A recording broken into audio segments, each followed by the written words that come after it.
Bienvenidos a la segunda unidad de nuestra materia de comportamiento organizacional, liderazgo y trabajo en equipo.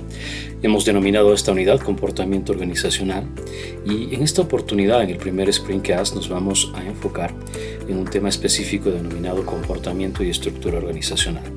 Para hacerlo vamos a iniciar con una reflexión sobre el ser humano y decimos que el ser humano es un ser social. Todo en la vida es un acto social, desde el nacimiento hasta la muerte. Incluso antes del nacimiento de una persona, las redes sociales ya se han formado. De manera que se podría decir que el nacimiento es la materialización del espíritu social de los seres humanos. Así, otro tanto sucede con la muerte que incluso después del desarraigo. El recuerdo de la persona fallecida se convierte en la huella social indeleble que reafirma la existencia humana.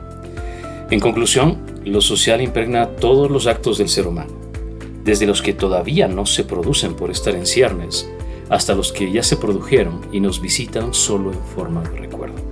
El ser humano está compuesto por un material, una parte material, por una parte cognitiva y por una parte espiritual. Así en las organizaciones podríamos afirmar que una cultura está esencialmente vinculada con las costumbres y tradiciones de sus grupos humanos. Pero estos a su vez tienen en el centro, en su unidad básica, a los hábitos, es decir, las conductas específicas de las personas, que son las que luego forman las costumbres y finalmente se construye una cultura como una especie de delimitación de las formas de responder de los seres humanos frente a determinadas épocas y a determinadas circunstancias. Luego, esta cultura está conformada también por dos elementos claros que permiten entender un poco esta relación dinámica. Primero está la infraestructura, en la cual encontramos las cosas, los recursos, es decir, las partes tangibles, los cuales son responsabilidad de la empresa. Pero tenemos también la estructura, que en cambio tiene sus componentes en las personas y cuya responsabilidad recae en ellas. Es decir, cuando se juntan estructura e infraestructura, entonces estamos hablando de un feliz matrimonio entre esos componentes que conforman una cultura. Luego vamos a decir que esta teoría interesantísima que propone Carl Albrecht nos dice que en la actualidad las organizaciones deben ser entendidas como empresas de servicios, todas, sin excepción, desde las más tecnológicas e industriales hasta las que se dedican eminentemente a aspectos humanos emocionales. Esto nos hace decir que aparecen los tres elementos claros propuestos por Albrecht: estrategia de servicio, sistemas amables, gente.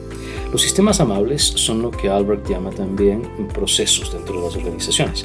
Todos estos tres deben estar enfocados en el cliente y a la vez, cuando se da esta primera relación, se establecen nuevamente, fíjense ustedes, la relación entre esta estrategia de servicio y sistemas amables determina la infraestructura que ha elegido la empresa. Pero la relación, en cambio, entre estrategia de servicio y gente conforma la estructura. La relación entre estas dos últimas determina la eficiencia y la eficacia con que la organización funciona. Esta implementación es clave porque de ella van a depender algunos elementos cuando el cliente se pone en contacto con la organización. Por una parte, el cliente resulta que entiende, recibe la promesa de valor de la organización, pero al confrontar el servicio, lo que hace es identificar en los procesos o sistemas amables lo que se denomina las pistas mecánicas. Y luego, cuando tiene un contacto con las personas, entonces entiende lo que son las pistas humanas. Fijémonos cómo este pequeño triángulo y este pequeño ciclo de relaciones determina en gran medida no solamente la estructura, sino el funcionamiento de las organizaciones. Cuando queremos hacer diagnósticos o procesos de mejoramiento en la implementación, vale la pena tener muy en cuenta esta estructura propuesta por Carl Albrecht. Ahora, esto nos lleva entonces en cada uno de estos tres pilares a enfocarnos en preguntas claves. ¿Cuál es el enfoque de la estrategia de mi empresa? Parece mentira, pero muchísimas veces el día a día nos atrapa y hace que la rutina nos aleje del enfoque de la idea originaria de una organización. Y cuando estamos alejados de la identidad pasa un poco como pasa con las personas, que estamos desconectados mente y cuerpo. Y hay organizaciones que tienen esta característica, tienen este matiz, que muchísimas veces están concentrados más en la estructura, en la infraestructura que en la estructura. Y se dan ciertas desavenencias, ciertas asimetrías en el funcionamiento de la organización como tal. Segunda pregunta, segundo cuestionamiento, ¿cómo están los procesos de mi empresa? Los procesos por sí mismos tienen que ser mejorados.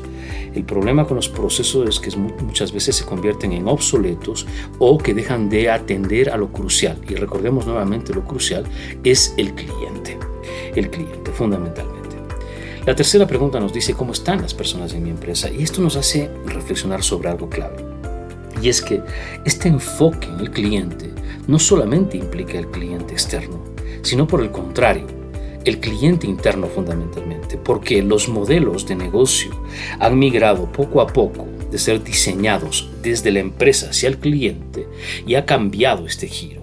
Ahora los modelos de negocios se diseñan desde el cliente hacia el creador de la empresa. Entonces esto hace pensar que las personas dentro de la organización tienen un rol fundamental en este alineamiento. ¿Vale la pena esta pregunta?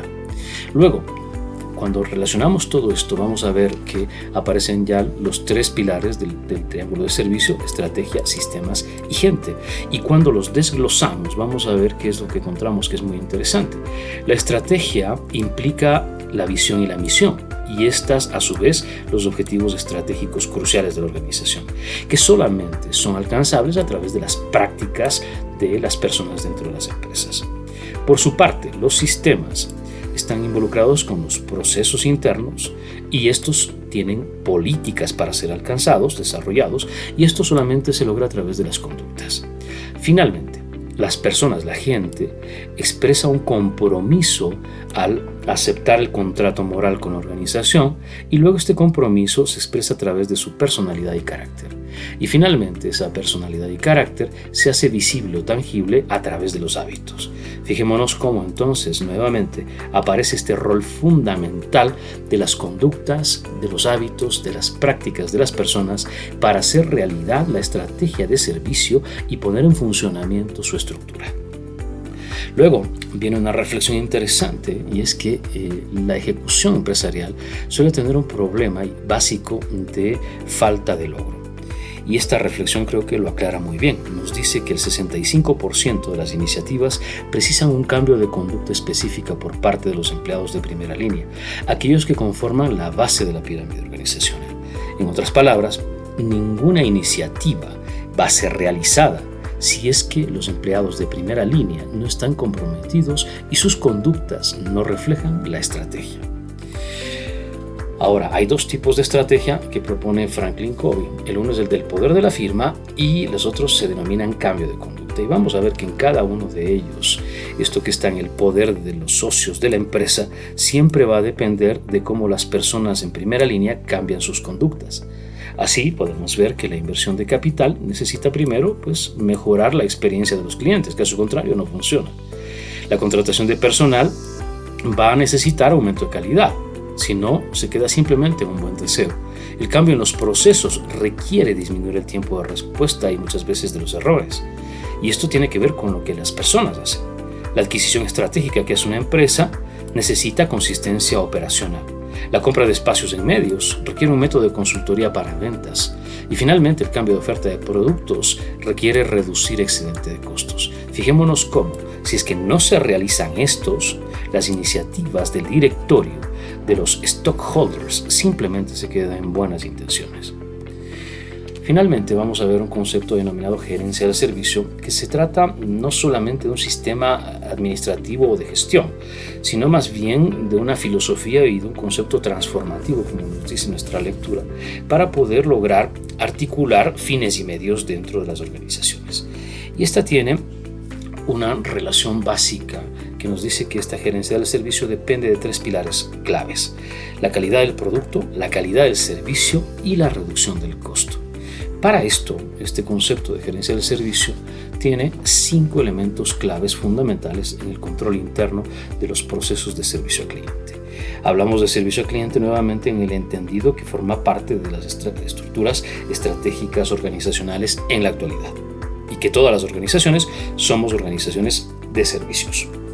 Así, en primer término, el primer paso es la determinación de las necesidades de los clientes. Pero no solamente del segmento o subsegmento, sino preguntas claves que nos lleven a conocer realmente la realidad de nuestro cliente como ser humano. ¿sí? Esto se puede realizar a través de las preguntas que constan en nuestra lectura.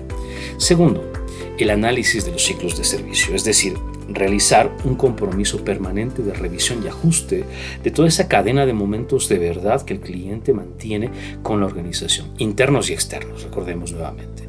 El tercer paso es la medición de la atención. Y aquí hay algo importante. La medición de la atención tiene que ser algo constante, permanente, es lo que nos genera ahora lo que se llama la data para poder tomar decisiones, pero es fundamental que esto no se utilice como una información de penalización o para iniciar el proceso de culpabilización. Se trata de identificar las verdaderas causas para ajustar esos problemas que permiten entonces llegar de manera efectiva al cliente interno y externo. El cuarto paso es el análisis de comportamientos y conductas. Ya lo hemos dicho, si es que no hay un ajuste de las conductas de los colaboradores de la empresa a los objetivos empresariales y a su vez a los clientes, entonces la estructura se cae, no sirve de nada. Quinto elemento, el análisis de recompensas. Aquí viene lo que se llama ahora en Customer Experience el User Experience. Es fundamental entender que un buen comportamiento organizacional del cliente interno requiere recompensas. Se ha mantenido por muchos años una especie de temor a recompensar y creo que ha llegado el momento de quitar ese temor, que caiga ese velo y poder analizar la oportunidad de aplicar efectivamente esas recompensas. Finalmente, todos estos elementos nos llevan a una gran posibilidad de hacer un análisis de mejoramiento que vamos a irlo planteando poco a poco en nuestras actividades de esta unidad. Por lo pronto, te deseo éxito y mucha suerte en la revisión de este texto.